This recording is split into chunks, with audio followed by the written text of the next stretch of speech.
seguidores de señales, ¿sí? Es para seguir en la construcción. No somos seguidores de señales, sino que Jesús nos decía de vivir en el poder de la resurrección. Los que creen, estas señales, hay señales que van a seguir a los que creen, sanidades, milagros, liberaciones. No somos seguidores de señales. Punto 1. Antes de empezar con la prédica, vamos a ir en la construcción. Dijimos que Dios está construyendo una casa y Dios nos da orden para la edificación de esta casa. Por eso tenemos que tener en claro por dónde vamos. 1, no somos seguidores de señales. Las señales siguen a los que creen. Vas a orar por los enfermos y los enfermos van a sanar. ¿Cuántos están acá? No es una locura mía, lo dice la Escritura. No dice que los apóstoles van a orar, los pastores van a orar. Dice que estas señales seguirán realmente a los que creen. Porque hay un poder de resurrección que se activa en nuestra vida cuando yo muero a mi voluntad y comienzo a vivir en la voluntad de Dios. Y en esa muerte se manifiesta cada día, en la decisión cada día de morir a mi voluntad para vivir en la voluntad de Dios, este poder de resurrección se activa en tu vida, quieras o no. Y todo lo que hagas y todo lo que digas va a hacer que las cosas revivan, resuciten al propósito correcto de Dios. No vamos a revivir las cosas incorrectas, se revivirán las cosas correctas. Punto 1, prédica del domingo anterior. No somos seguidores de señales, no nos sorprendemos por señales, porque las señales el enemigo también las hace. Las hacía en Egipto y las hace el día de hoy. No somos seguidores de señales, sino que Jesús nos decía, el poder de la resurrección se activa en la vida de los hijos que mueren, toman su cruz y le siguen. Recibirán poder, ¿se acuerda? Esto lo dijimos muchas veces. Recibirán poder, ¿sí? Cuando llegue el Espíritu Santo. Y me serán testigos. La raíz de la palabra testigo dijimos que significa mártir. Y el primer grado de martirio y de muerte es morir a mi voluntad y vivir a la voluntad de Dios. Amén. Pensé que había amenes solamente al principio. Entonces esa frase dicha correctamente serían recibirán poder para hacer mi voluntad.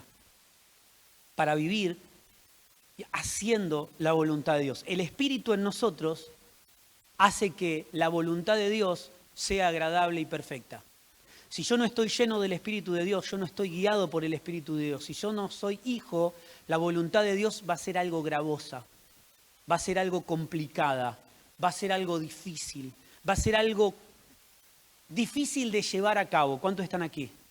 Pero si yo soy guiado por el Espíritu, la voluntad de Dios va a ser agradable y perfecta. Y ese es el poder de la resurrección que se activa en tu vida.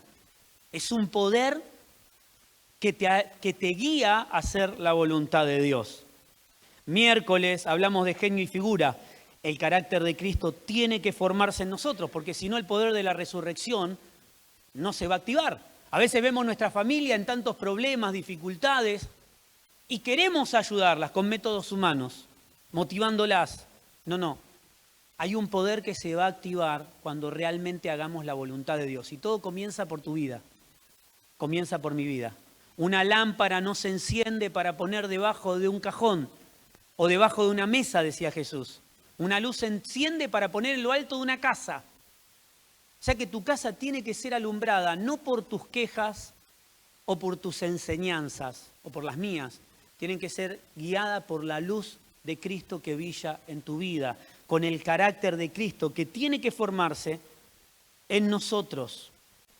Amén. Crecemos en eso. Ayer Fede cerraba la semana hablándonos de los peligros de no estar unidos a Cristo y de vivir solamente una religiosidad de domingo, de sábado, de miércoles o de devocionales, una religiosidad de solamente escuchar una radio cristiana o escuchar canciones y después que a través de mi vida se manifieste todo lo temporal, enojos, berrinches, peleas, críticas.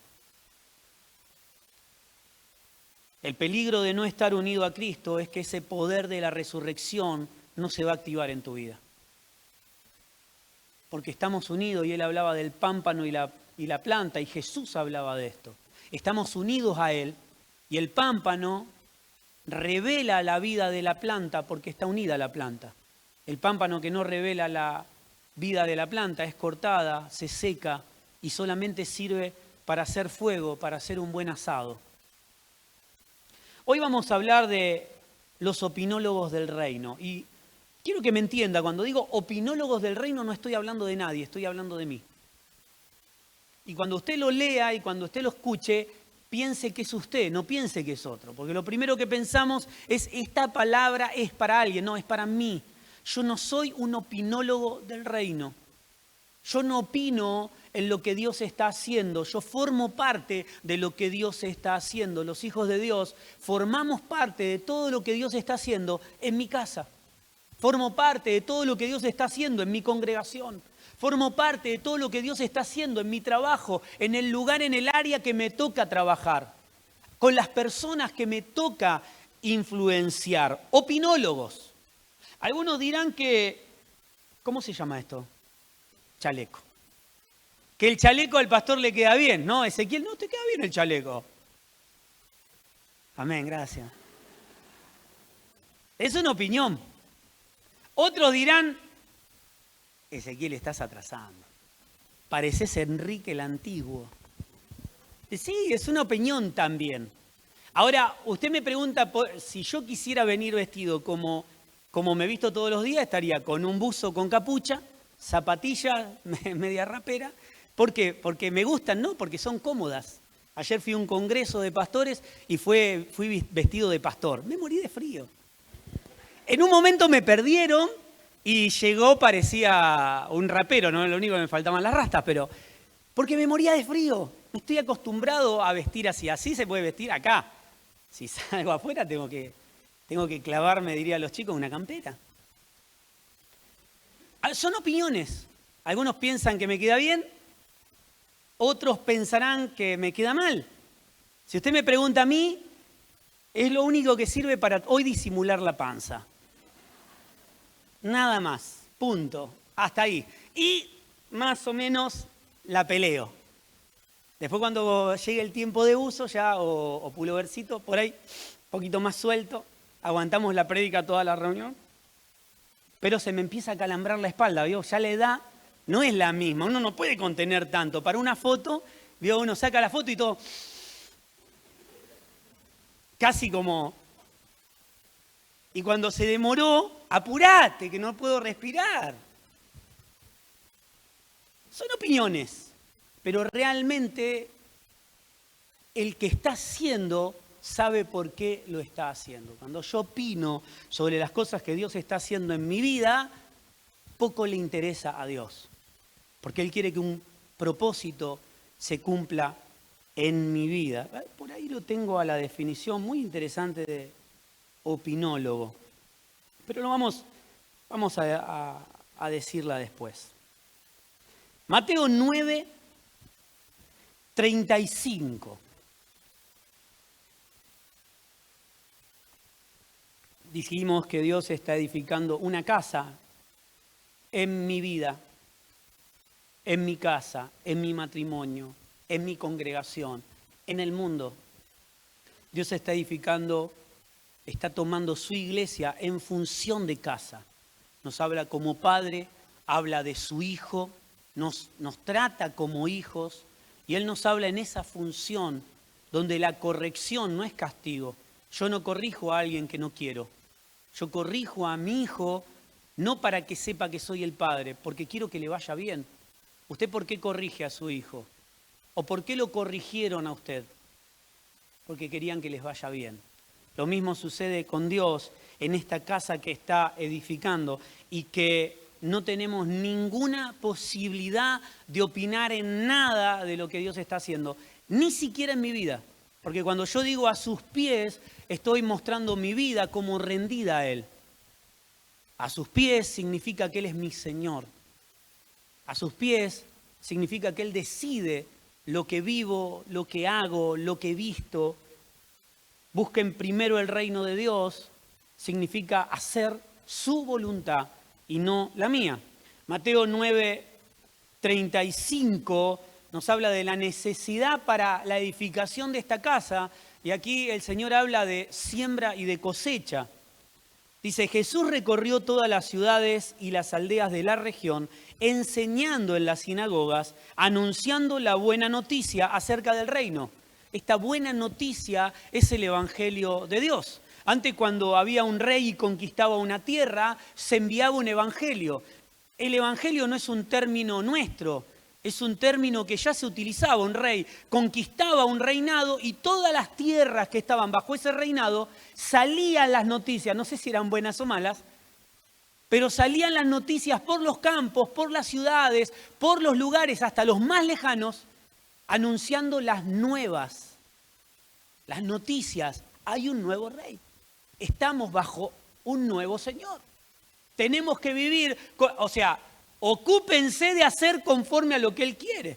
Usted cuando va a un país extranjero, por más que usted no sepa las leyes, si usted quiebra una, va a pagar las consecuencias. ¿Cuántos saben esto? Los que viajan, los argentinos acá, acostumbramos a comer un chocolate y tirarlo por la ventana. Ahora, cuando están en Nueva York no tiran por la ventana, porque usted tira el papel por la ventana y le hacen una multa. O sea, tenemos a veces una doble personalidad, donde no queremos que nos castiguen, entonces cumplo.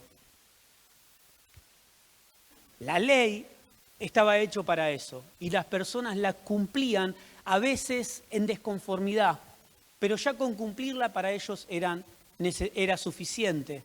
Cuando vino Jesús, no solo basta con cumplir, sino que realmente tengo que gozar de aquello que hago. Por eso cuando estoy rendido a sus pies, acepto su voluntad. Jesús va anunciando esta buena noticia del reino de Dios. Un nuevo reino había llegado, un nuevo reino estaba creciendo, un nuevo reino... Perdón.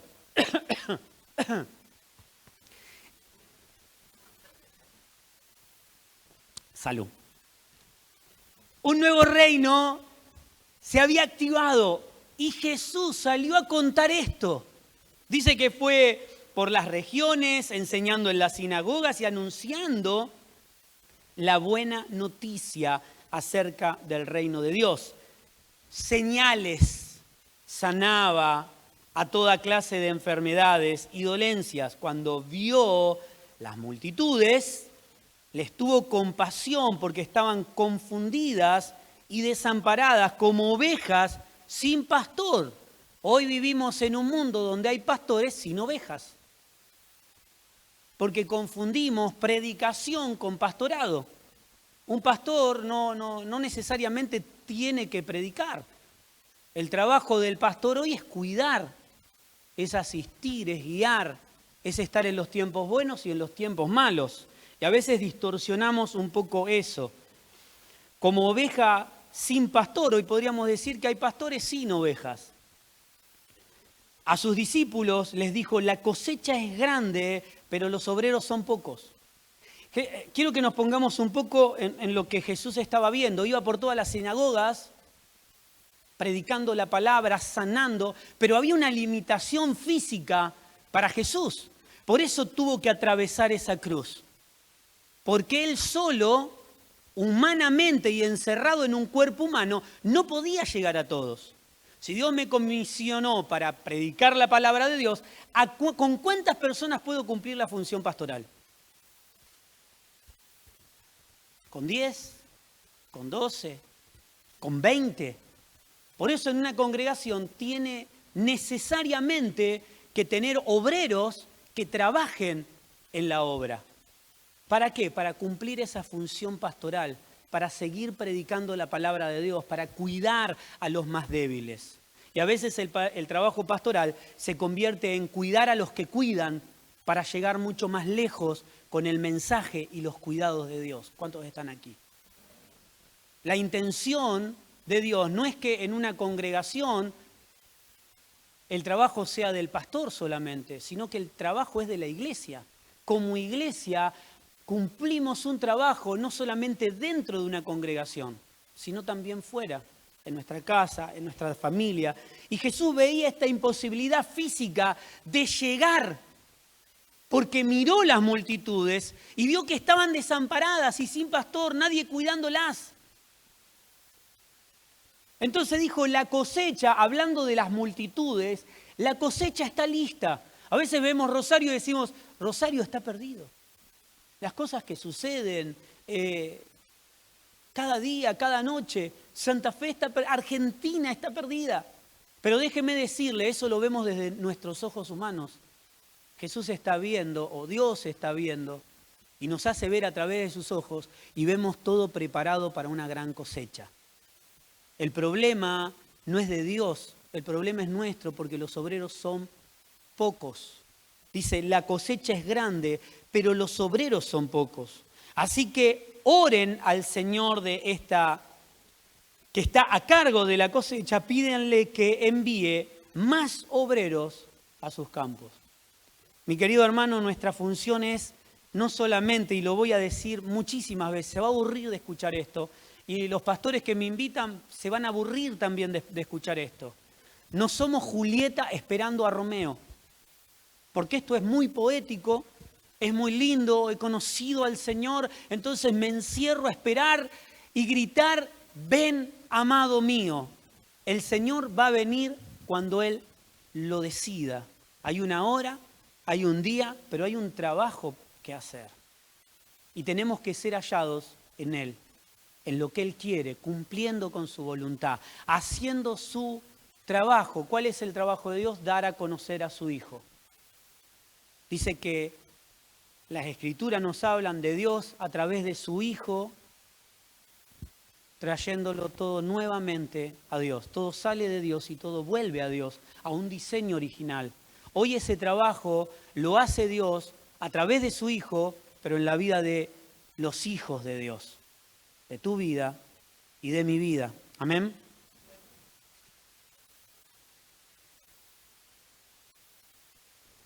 Acompáñeme, dijimos, hay un trabajo que hacer, hay un reino el cual Jesús predicaba y que se iba extendiendo. Jesús vio junto a sus discípulos y Él les decía a ellos, la gente está desamparada, las personas están perdidas como ovejas en el campo sin pastor. Y ¿sabe qué? Si hay algo, si usted ve los canales de la naturaleza, que hablan de la naturaleza, creo que History Channel o algunos de esos, no, History habla de historia, Discovery, ahí está. Y usted ve que los animales que viven de las presas, que comen las presas, como el león, esperan que alguien esté rezagado, que alguien esté sin el rebaño. En la antigüedad nos habla de David, cómo enfrentaba al oso y al león por una oveja. Ahora, para agradar a su padre, porque era la administración que su papá terrenal le había dado. Pero Dios a través de ese trabajo lo estaba preparando para que sea el pastor de otras ovejas. Ahora yo me pongo en el lugar del papá de David. A mí no me gustaría que mi hijo arriesgue su vida por una oveja. No sé cuántos de ustedes quisieran que le dirían, ¿cómo dejaste que te coman una oveja? Yo le diría a mi hijo, cuidá las ovejas, cuando veas un león, cuando veas un oso, salís corriendo. Que se coma todas las ovejas. ¿Usted no haría lo mismo si su hijo está cuidando las ovejas? Pero David enfrentaba al león y enfrentaba al oso por una oveja para agradar a su padre, para respetar la comisión que su padre le había dado, porque Dios lo estaba preparando sin que él supiese para un trabajo mayor. Dios te está preparando para un trabajo mayor. Quizás no te das cuenta, quizás no podés verlo, quizás te ves al espejo y te ves incompleto, quizás ves tu familia como algo que no va a manifestar a Dios, pero déjame decirte, Dios está edificando su casa en tu matrimonio, Dios está edificando su casa en tu vida, Dios está edificando su casa en esta congregación y en el mundo, en la iglesia, para que habite Él. Él nos habita y su casa sigue creciendo. Cuando cantamos que se llene su casa, no estamos hablando que lleguen personas a la congregación. Como consecuencia sucederá eso. Pero que se llene su casa es hijos que viven en una casa entendiendo que hay un mensaje el cual predicar. Y que nuestra función es de reconciliación. Hacemos que todo se reconcilie nuevamente con Dios. Mateo 21, si quiere puede acompañarme, si no creo que los chicos ahí... Uy, qué buena imagen. Está bien porque los opinólogos siempre son los fracasados de algo, ¿sí? Y acá vamos a ver una historia donde los opinólogos están a full. Dije Mateo capítulo 20, verso 1, y le voy a leer la definición de opinólogo. Dice, es un nombre masculino, persona que trabaja en los medios, es una definición nueva. Yo pensaba que era un término inventado, pero no, es un término nuevo. Opinólogo es alguien que trabaja en los medios de comunicación opinando sobre diversos temas en los que no necesariamente es experto.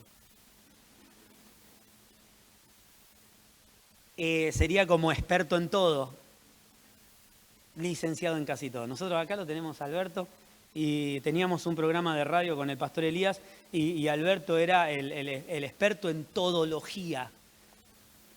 Porque íbamos al hermano Alberto y le preguntábamos algo y dice, sí, claro, esto se hace así y así. Entonces lo llamamos y decía, ahora en esta sección del programa va a compartir con nosotros Alberto Lascano, experto en todología, ¿sí? Nosotros cada uno somos experto en todo. Eso era broma, no, era broma, lo decíamos en broma. Pero somos expertos en todología y opinamos de todo. No necesariamente siendo experto. Para mí el crítico es un fracasado. Perdone, pero es así. Quien critica artes, muchas veces, cuando indagamos en su vida, es un pintor que no llegó a ser famoso, un músico que no llegó a concretar, no fue conocido, entonces es crítico de la música, ¿sí? O los que comentan fútbol, ¿no? Uno los ve en los programas y usted lo prende... A mi cuñado le gusta, a mi suegro, y cuando los veo, y están hablando siempre de lo mismo. Siempre de lo mismo. Y hablando de esto y aquello. Y usted vuelve dentro de una semana y están hablando de lo mismo. Y hablan durante 3, 4, 5 horas y termina un programa y empieza el otro. Y hablan de lo mismo. Y uno dice, wow, pensar que esto funciona. O sea, hay gente que ve esto y uno lo ve y se mete y dice, claro, es verdad. O sea, a mí no me gusta, pero si me pongo a verlo, me empieza a gustar. Y uno dice, claro, tiene razón. ¿Quién es tal jugador? Cuando uno indaga en ellos, bueno, ahora ha cambiado un poco la tendencia y son jugadores que han trascendido, pero en sus comienzos eran personas que ni siquiera habían llegado a futbolistas. Habían deseado ser futbolistas y hoy están en el grado de críticos, como los críticos de cocina muchas veces. Nunca llegaron a nada, pero hoy son como cocineros nunca fueron conocidos. Cocinados no, porque quedaría mal, pero no sería un método indicado. Pero uno los conoce como críticos y después uno va, no, mirá, estuvo acá, estuvo en Francia, y ganó el Michelin de no sé qué. Para mí Michelin es una marca de cubiertas, pero bueno, para otros es un premio para cocineros. Pero uno lo conoce como críticos. Y a veces hacemos estas cosas, criticarlo absolutamente todo. Dijimos, Mateo capítulo 20, verso 1, y acá vamos a encontrar a los criticólogos del reino de Dios.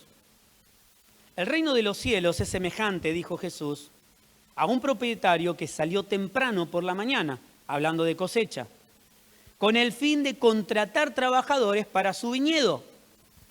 Esto se acostumbra en algunos lugares donde uno tiene una cantidad de obreros para mantener la viña en tiempo donde no producen o preparándolas, abonándolas, no se necesita tantos empleados. Entonces, un viñedo o algunos lugares donde se cosechan frutas o algunas cosas muy, muy específicas tienen un staff de empleados que trabajan constantemente, que tienen un sueldo mensual, que haya trabajo o no. ¿Por qué? Porque se necesitan para abonar la tierra, para los cuidados mínimos, ejemplo de un viñedo.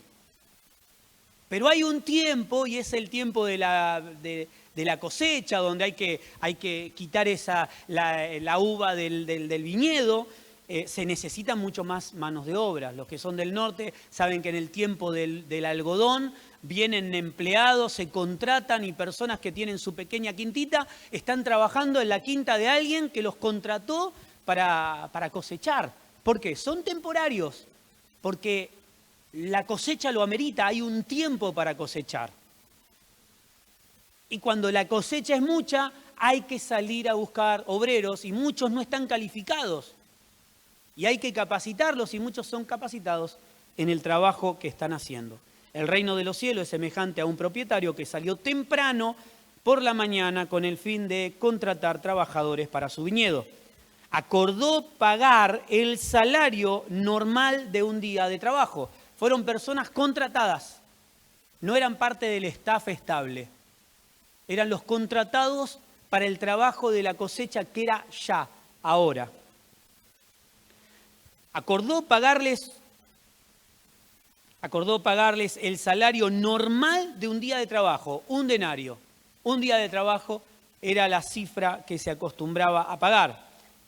3. A las 9 de la mañana, cuando pasaba por la plaza, vio algunas personas que estaban trabajando. Que estaban allí sin hacer nada. Entonces la contrató para la cosecha. Tenga en la mente lo que decía Jesús. La cosecha es mucha, los obreros son pocos. Y que la cosecha significa, ¿sí?, predicar el evangelio, porque hay un tiempo donde la cosecha se pasa. Los contrató y les dijo al final del día, les pagaré lo que fuera justo. No les dijo un denario. Les dijo, yo le voy a pagar lo justo. Ellos habrán imaginado lo justo en el mundo, nosotros lo justo lo vemos como lo correcto, ¿sí? Entonces lo correcto, bueno, será un poco menos que un denario. No les dijo le voy a pagar un denario o lo que corresponde por un día. Le voy a pagar lo justo. 5. Así que fueron a trabajar al viñedo. El propietario hizo lo mismo al mediodía. Primera hora, a las 9 de la mañana, y ahora al mediodía. Y a las 3 de la tarde volvió a hacer lo mismo. Pasó por la plaza, encontró gente sin hacer nada y la llamó para trabajar. A las 5 de la tarde, cuando el día ya estaba terminado, finalizaba a las 6, se encontraba nuevamente en la ciudad y vio a otros que estaban allí. Les preguntó, ¿por qué ustedes no están trabajando hoy? Me imagino las personas habrán dicho, no hicieron así, pero habrán mirado y dicen, no, pero ya el día está terminando. ¿A dónde vamos a ir a trabajar? Estuvimos aquí, no nos contrató nadie, o llegamos tarde. ¿Por qué ustedes no están trabajando hoy? Ellos le contestaron, porque nadie nos contrató. El propietario le dijo, entonces vayan y únanse a los otros. ¿Qué les dijo? Únanse a los otros. No les dio otra parte para trabajar. No les digo hagan algo diferente porque ya estamos terminando. Únanse al trabajo. En el viñedo, aquella noche les dijo al capataz que llamara a los trabajadores y le pagara comenzando por los últimos que había contratado. Ahora, lo lógico sería que llame a los primeros. Si usted es dueño de la viña y toma la decisión, porque aquí toma la decisión de pagarles a todos lo mismo. Lo justo para Dios no es lo justo para mí. Lo que es justo para Dios es Cristo, es la medida exacta. Esa medida debemos alcanzar. Hablábamos de un camino angosto, ¿recuerda la semana pasada? Un camino angosto y una puerta angosta, que no necesariamente es incómoda. Es una puerta que habla de justicia, no habla de incomodidad. Ancho y espacioso es el camino que lleva a la perdición, pero angosta es la puerta y angosto el camino que lleva a la vida eterna. No nos habla de incomodidad. Yo siempre lo entendí por incómodo. Bueno, es incómodo, pero es lo que Dios quiere. Y no habla de incomodidad, habla de medida, habla de justicia, habla de la medida de Cristo. Y la única manera de pasar por esa puerta es tener la medida de Cristo. Y ninguno de nosotros tiene la medida de Cristo, sino que cumplimos con su medida cuando estamos en Él. Por eso la palabra dice ser hallado en Él. Cuando Él venga, no tengo que haber conquistado naciones. No tengo que estar en el balcón de mi casa esperando al amado. Tengo que llenar la medida, que es imposible llenarla por mérito propio, sino que tiene que completarnos Cristo. Él nos completa. No nos completa una mujer, ni un hombre, ni un trabajo, ni la economía, ni una casa, ni un auto, ni algún hobby o algo que hayamos alcanzado, ni siquiera un título. Aquello que nos completa para poder entrar en esa medida que nos lleva a salvación es Cristo. Porque todos nosotros tenemos una medida humana diferente. Cuando recibieron su paga los que habían sido contratados a las 5, cada uno recibió el salario por una jornada. Se le dio una medida. Comparémoslo con la vida de Cristo. Se les dio una jornada, se le dio un total, se le dio algo completo. Dios no hace nada incompleto. Cuando los que habían sido contratados primero llegaron a recibir su paga, supusieron, diga conmigo, supusieron, pensaron, opinaron dentro de sí, si estos trabajaron 1 hora, ¿cuántas horas nos van a pagar a nosotros? Y ya empezaron a hacer cuenta con algo que no era de ellos. Nosotros, Dios nos ha dado una vida y nos ha hecho administradores de lo que tenemos. Y la correcta manera de vivir es administrándolo todo como de Dios, entendiendo que todo lo que tengo le pertenece a Dios. Sí, y lo hemos dicho muchas veces, si considero que mi esposa le pertenece a Dios, voy a tener cuidado cómo la trato. Si mis hijos entiendo que Dios me los ha dado, voy a tener cuidado de cómo los formo. No porque son mis hijos los voy a tratar como yo quiero, sino que, y en ese como quiero, a veces decimos, no lo voy a corregir porque a mí me corrigieron tanto de chiquito. Entonces los chicos son unos salvajes, lo habla alguien que fue un salvaje de chico, pero también tuve quien me corrigiera, ¿sí? Por eso me sorprende las mamás y los papás que le dicen, ay papito, pórtate bien. Mirá lo que hiciste, tiraste una góndola en el súper. La mayonesa está toda rota, papito. Ay, mira, la próxima te voy a dar una. A mí cuando me tenían que sacudir el polvo me lo sacudían, ¿eh? Parecía una... Ojo que me la merecía. La que me dieron no me pagaron todo lo que hice, ¿eh? Les conté una travesura la vez pasada.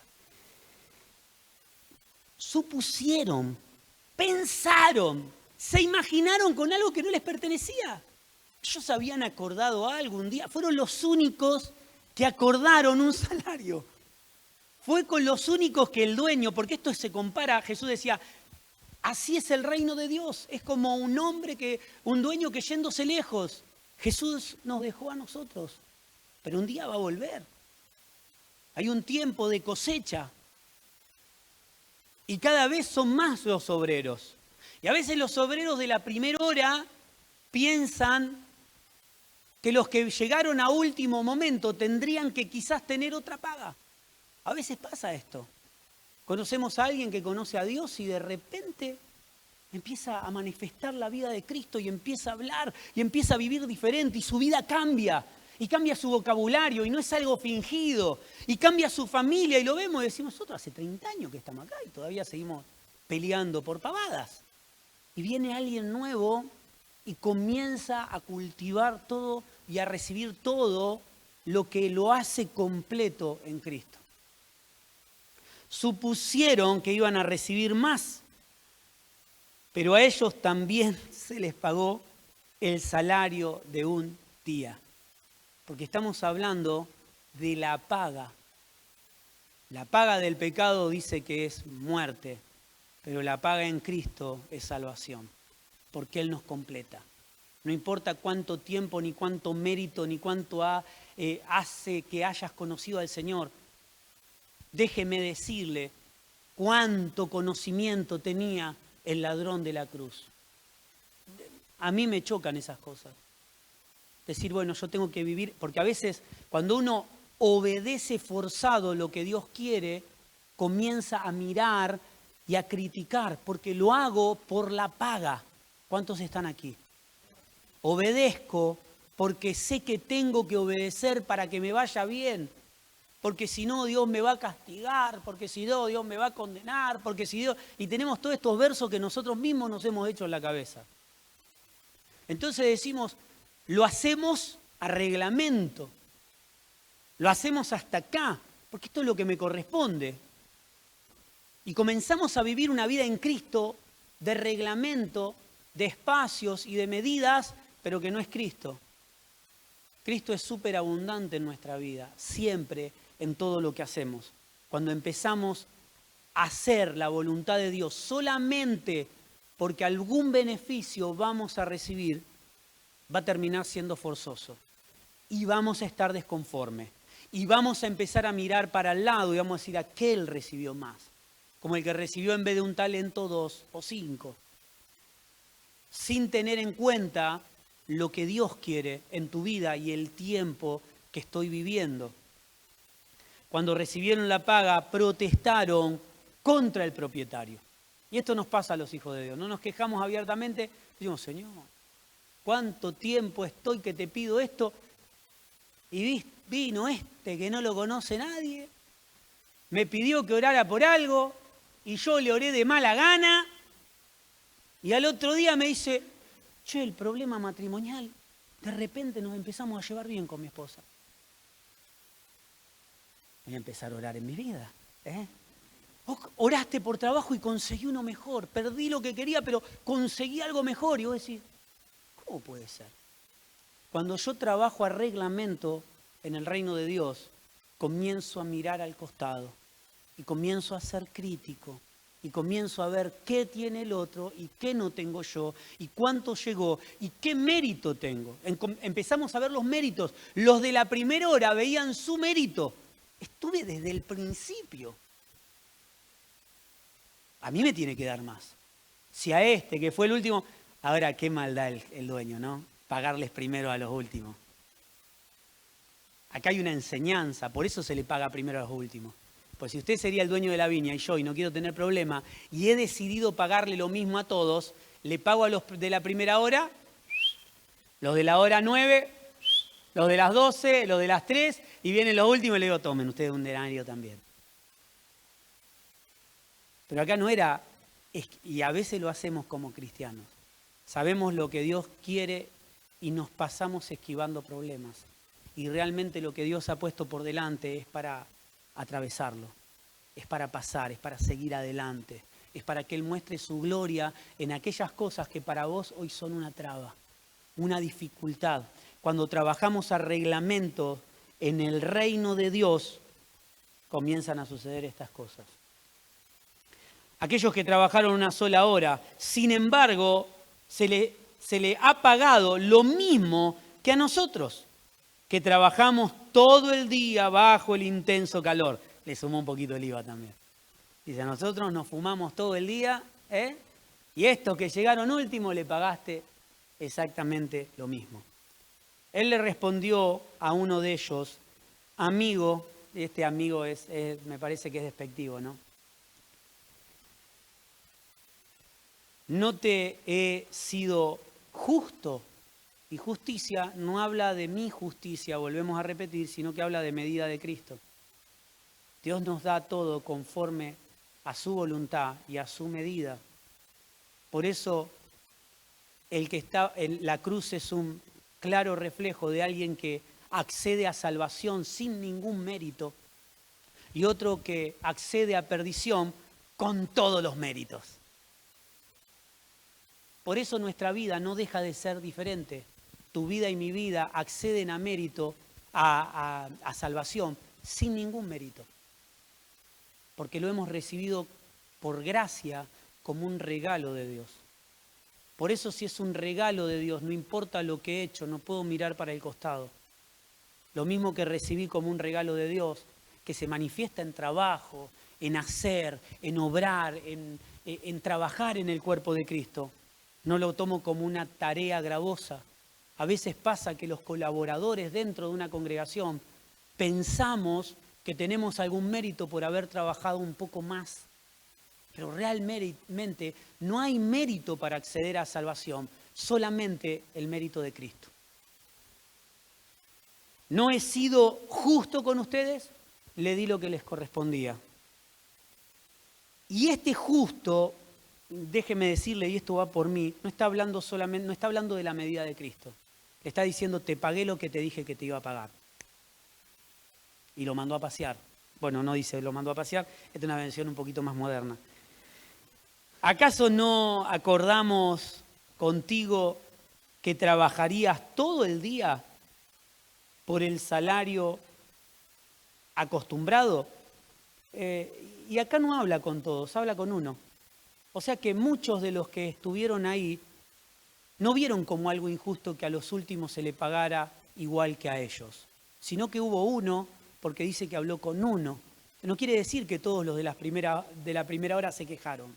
Todo lo contrario, hubo uno que tuvo que ser corregido, pero tuvo que ser corregido a lo mascherano, ¿sí? Roja y afuera, ¿sí? Entonces, lo que le pagaron era por lo que hizo.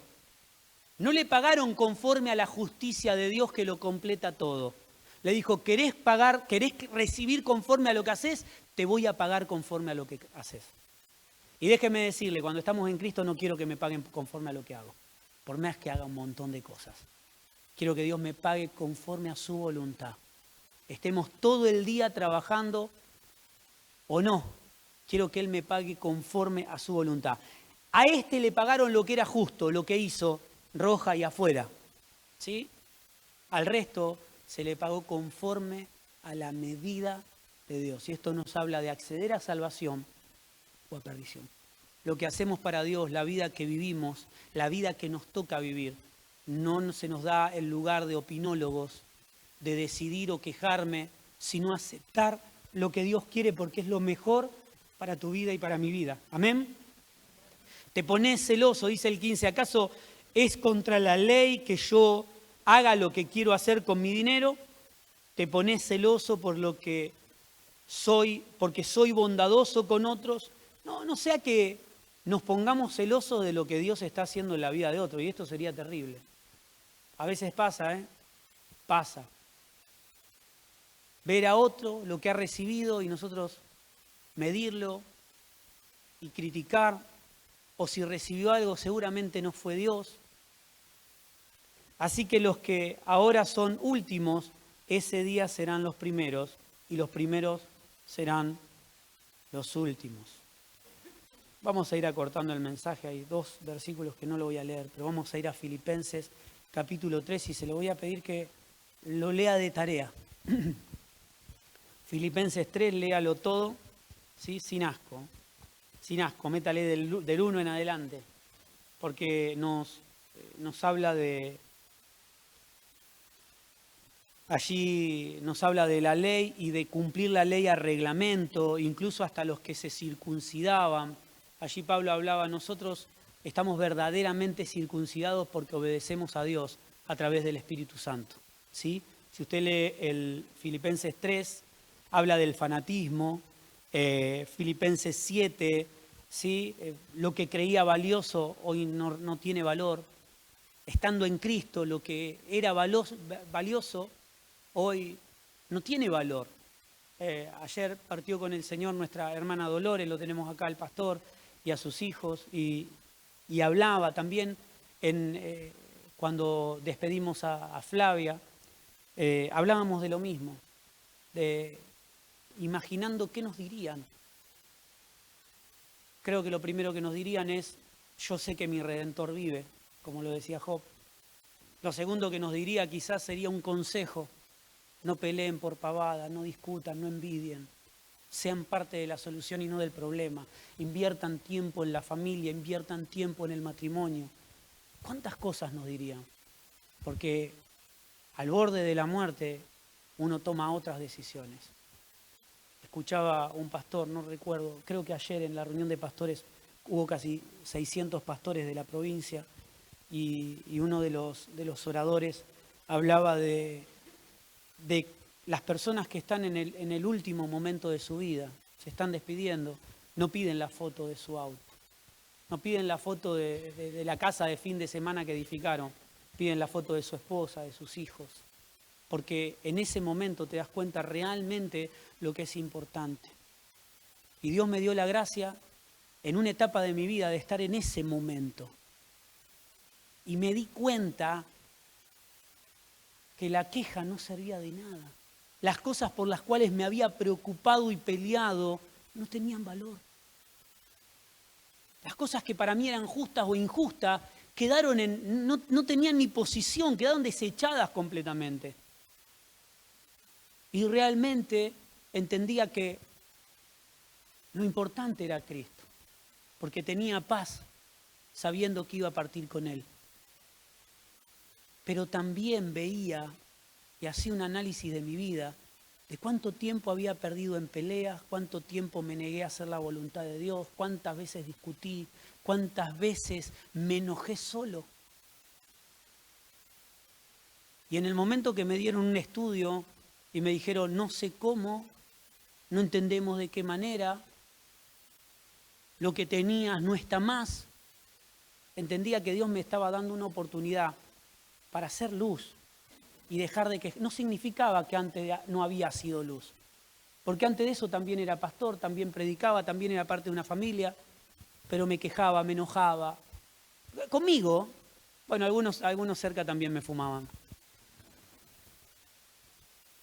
Entendí que era una posibilidad para entender que cada día es un regalo de Dios, mi hermano. La ciencia todavía no puede explicar cómo de repente abrís los ojos y comienza un nuevo día. Para algunos tardamos un poquito más porque ya tenemos el CPU pesado. ¿Sí? Y te despertás y lo primero que hago es, diga que mi esposa madruga antes porque no la conozco tampoco. Me despierto y me levanto a la noche y digo, ¿quién es esta mujer? ¿Dónde estoy? Entonces ya va entrando, se empiezan a abrir las carpetas y los archivos, entonces ahí voy reaccionando quién soy, dónde estoy, cómo me llamo. Pero cada día es un milagro de Dios. Cada día es un milagro de Dios. Y si tomamos como cada segundo es un milagro de Dios. Oraban los hermanos de... no recuerdo, es de Córdoba, pero no es Villa María, es Villanueva. Oraban por una joven que cruzó la calle, muy jovencita, y una moto la atropelló. No, simplemente, ni siquiera se enteró lo que le había pasado. Y estuvo allí en coma 2 o 3 días. Y me ponía a pensar que uno piensa que es joven o que falta un poco más, o el llegar a los estudios y está todo bien. Pero ¿cuándo es el último día en esta tierra? Porque estamos esperando al Señor, bueno, Él viene, ok. ¿Hay señales? Sí, se cumplen desde Pentecostés. Los últimos tiempos vienen de Pentecostés. Pero ¿cuándo es mi último día? ¿Cuándo es mi última hora? A veces pensamos que Dios me va a dar la posibilidad de estar enfermo, de tener un tiempo y poder... ¿Realmente cuál es mi último momento aquí? ¿Seré hallado fiel? Porque la única manera de ser hallado fiel es estar en Él. Y aquí Pablo hablaba de esto, lo considero todo como basura, como perdido, como que no existe en el 7. Debido a que conocí a Cristo realmente, no como algo, sí, Cristo, como una enseñanza, sino como algo vivido, miraba para atrás y decía, la verdad que todo el resto no tiene sentido, no sirve de nada, todo lo demás no tiene valor. Y aquí es donde entramos, Filipenses 3, ya termino, los músicos pueden comenzar a subir. Filipenses 3, 8, no me quiero equivocar. Filipenses 3, 8 dice, así es, todo lo demás no vale nada cuanto se le compara con el infinito valor de conocer a Cristo. Y no habla de una prédica y no habla de una enseñanza, sino que poder conocerle a Él. Conocer habla de intimidad. La Biblia cuando habla de conocer, y vamos a poner 2 nombres ficticios, Juanita conoció a Juancito, significa que tuvieron relaciones y generaron una vida. En la palabra habla muchas veces de conocer y habla de intimidad. Y esta palabra habla de lo mismo. El infinito valor, nada tiene valor comparado con el infinito valor que representa haber conocido que Cristo haya generado una nueva vida en mí, que estar embarazado de esa nueva vida en Él. El infinito valor de conocer a Cristo Jesús, mi Señor, gobierno. Por amor a Él he desechado todo lo demás y lo considero basura a fin de ganar a Cristo. Pero si lo conoció, ¿por qué tiene que ganarlo? 9. Y llegar a ser uno con Él. Estamos en un proceso de que el uno tiene que manifestarse en todo lo que hacemos en nuestra vida.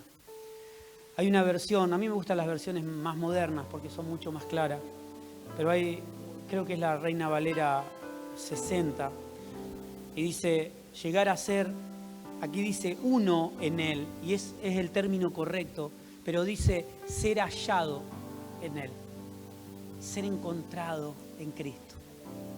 Cuando Él venga, ¿nos va a encontrar en Cristo? ¿O me va a encontrar peleando? ¿O me va a encontrar discutiendo? Porque la única manera de acceder a salvación, porque vivimos en salvación, porque es progresiva la salvación en mi vida. Hoy vivimos en salvación. Salvación no es el último día de mi vida. Hoy estoy viviendo en salvación, porque no es algo que se prende y se apaga en mi vida. No es algo que puedo llegar a ganar o a conseguir, sino que ha sido algo que me ha sido dado por gracia y se te ha sido dado por gracia. Ya no apoyándome en mi propia justicia. Justicia de Dios, voluntad de Dios. Justicia mía, mi voluntad. Ya no me apoyo, decía Pablo, en mi propia justicia, aunque podría apoyarme, porque tengo tanto para jactarme, pero no lo hago porque haber conocido, haber intimado con Cristo, que Cristo haya hecho una nueva vida en mí, todo lo demás es una basura y es pérdida de tiempo. Por medio de obedecer la ley, más bien llego a ser justo por medio de la fe en Cristo. Antes de la cruz había que obedecer la ley. Después de Cristo, la obediencia nos da placer, porque la ley es la fe, la confianza es creer. Por eso el poder de la resurrección se manifiesta en aquellos que creen. No hay mucho que tengamos que hacer, hay mucho para vivir. Póngase de pie. El 10 dice, quiero conocer a Cristo y experimentar el gran poder que lo levantó de los muertos. Poder de resurrección. Es tiempo de que Él se manifieste en tu vida y en mi vida. Dejemos de quejarnos, dejemos de pensar que tenemos méritos y comencemos a pensar en los méritos de Cristo en nosotros. Amén. Padre, te damos gracias. Señor, entendemos y sabemos que estás edificando una casa y queremos formar parte de esa casa. Somos esa casa donde tu vida se desarrolla, pero formamos parte de una casa mucho más grande que es tu iglesia. Señor, gracias te damos. Ayúdanos a no ser críticos, a no ser opinólogos, a no creerme con derecho a algo, sino entender que mi único derecho es ser hijo. Mi único derecho es decir, todo lo que he recibido ha sido por gracia.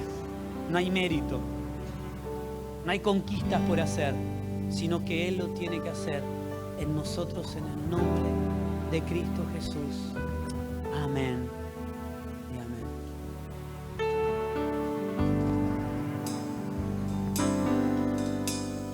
Yo quiero más de ti y habitar en tu presencia.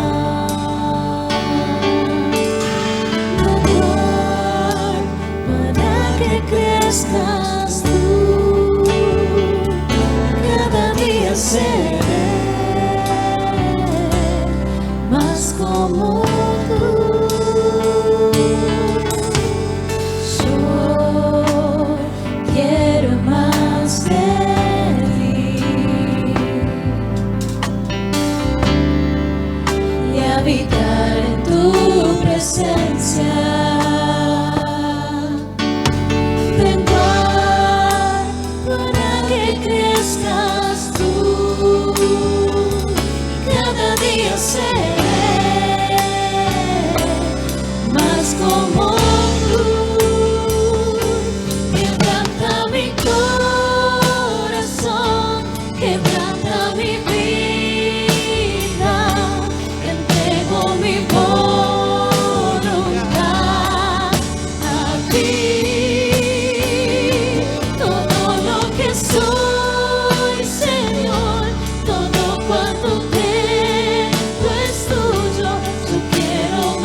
tuyo, yo quiero menguar para que crezcas tú.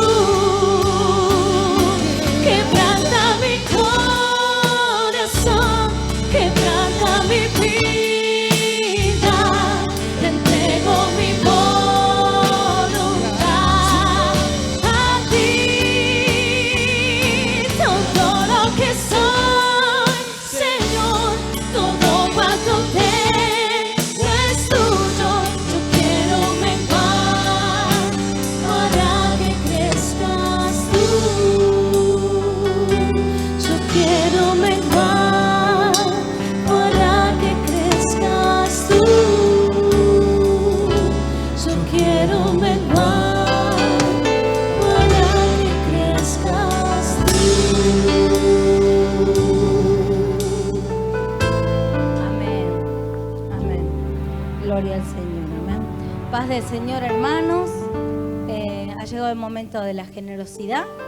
Vamos a pasar al momento de dar, amén. De dar nuestras ofrendas, nuestros diezmos, la siembra que hayamos preparado. No nos olvidemos de los misioneros, amén. De esa tarea tan increíble que hacen al dar su vida, y nosotros también somos parte cuando nos acordamos de ellos, amén.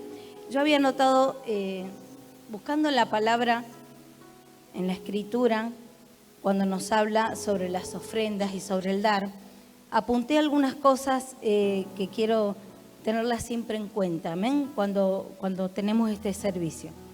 La palabra, cuando habla de las ofrendas o del dar en los distintos versículos, habla de privilegio, habla de servicio, habla de una disposición que hay que tener en el corazón, habla de una ley de siembra y de cosecha, habla de una bendición, a veces una bendición que recibo y a veces una bendición que yo expreso, amén. Habla de una abundancia de gracia que dice que se traduce en buenas obras. Hay una cosecha de justicia. Y por último, al menos de lo que yo apunté, nos habla de una medida llena, apretada, sacudida y desbordante.